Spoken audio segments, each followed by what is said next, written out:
नमस्कार मित्रांनो, बांधवांनो आणि भगिनींनो, संत विचार या आपल्या यूट्यूब चॅनलवरती मी पुनश्च एकदा आपणा सर्वांचं अगदी मनपूर्वक स्वागत करतो। बांधवांनो, हे कर्म मी करता का आचरेन या अर्था, ऐसा अभिमानू झने चित्ता रिगोदेशी।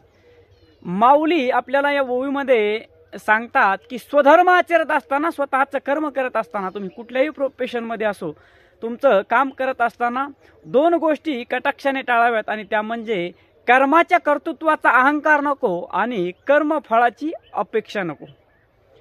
बांधवांनो, जेव्हा एखादा विद्यार्थी परीक्षेमध्ये 90% गुण मिळवण्याच्याच हेतूने जेव्हा अभ्यास करतो, तेव्हा त्या विद्यार्थ्याचं त्या अभ्यासापेक्षा त्या गुणांमध्ये जास्त लक्ष अडकलेलं असतं। मग त्या गुण मिळवण्याच्या हव्यासापोटी हेतूने परीक्षेचं दडपण, त्याचं मन एकाग्र होत नाही, ऐन वेळेला त्याची स्मृती त्याला दगा देते आणि परीक्षेचा अनावश्यक दडपण येऊन त्या विद्यार्थ्याला त्या परीक्षेत कमी गुण मिळण्याची शक्यता नाकारता येत नाही, कारण कर्मफळाकडे जास्त त्याची अपेक्षा असताना। दुसरं उदाहरण आपण घेऊ शकतो, एखादा खेळाडू आहे, जेव्हा तो खेळायला जातो तेव्हा त्याचं जर लक्ष त्याच्या वैयक्तिक जर टार्गेटवरतीच असेल किंवा काही अचिव्हमेंटवरतीच असेल, तर तो खेळामध्ये 100% परफॉर्मन्स देऊ शकणार नाही, कारण त्याचं लक्ष त्या कर्मफळाकडे जास्त आणि कर्माकडे कमी। कर्मफळाकडे जर जास्त लक्ष असेल तर कर्म कुशलतेने होत नाही, असं माऊलींना सांगायचं आहे। आणि दुसरी गोष्ट म्हणजे माऊली कर्मत्याग करायला सांगत नाही, तर कर्मातील त्याग म्हणजे कोणता, तर तो कर्तेपणाचा, की अमुक अमुक कर्म मी केलं आणि माझ्यामुळेच हे साध्य झालं, माझं हे यश आहे, हा जो कर्तेपणाचा अहंकार आहे, या अहंकाराला माऊली त्याग करायला सांगतात।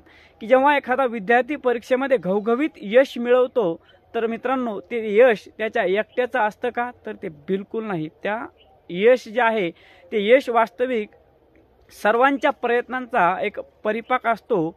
त्याच्या आईवडिलांचंही त्यामध्ये त्याला सहकार्य असतं, सपोर्ट असतं, प्रोत्साहन असतं, त्याच्या गुरुजनांचं, शिक्षक वृंदांचं त्याला मार्गदर्शन असतं, आणि या सर्वांचा परिपाक म्हणजे त्या विद्यार्थ्याचं ते घवघवीत यश असतं। हा जो कर्तेपणाचा अहंकार आहे, माऊली म्हणतात, तो जर तुमच्या चित्तामध्ये जर आला तर त्याचा आपण त्याग करायला पाहिजे।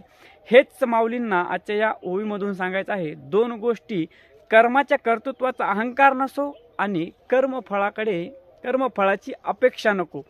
तर मित्रांनो, आजच्या या ओवी तुम्हाला कशी वाटली, आपली प्रतिक्रिया नक्की द्या। तुर्तास इथेच थांबतो। धन्यवाद। रामकृष्ण हरी। आणि आपल्याला जर व्हिडिओ आवडत असतील तर लाईक, कमेंट आणि शेअर करायला अजिबात विसरू नका। धन्यवाद।